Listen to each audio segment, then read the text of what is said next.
బొమ్మనెట్టేశారు, ఒక విగ్రహాన్ని పెట్టేశారు, ఇదే మా దేవుడు. అలా ఎవరు చేస్తున్నారు? అప్పటికే అన్యులు చేస్తున్నారు కదా. అన్యులు చేస్తున్నట్టే మరి ధర్మము కలిగినటువంటి, ధర్మశాస్త్రము కలిగినటువంటి వారు కూడా అలా చేస్తున్నారు. అలా చేసి పతనమైపోతున్నందుకు దేవుడు ఏం చేశాడంటే ఆ 10 గోత్రముల ఇశ్రాయేలీయులను అష్షూరు రాజుకు అప్పగించాడు. ఏమండి, ఒక్కసారి అష్షూరు రాజ్యము దండయాత్ర చేసి ఈ 10 గోత్రముల వారిని చెరబట్టుకుపోయారు.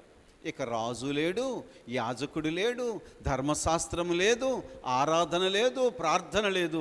10 గోత్రముల వారు కూడా పతనమైపోయారు, మరలా తిరిగి దాసులైపోయారు. ఇప్పుడు ఈ పాఠము ఎవరు చూసి నేర్చుకోవాలి? ధర్మశాస్త్రము కలిగిన యూదులు చూసి నేర్చుకోవాలి.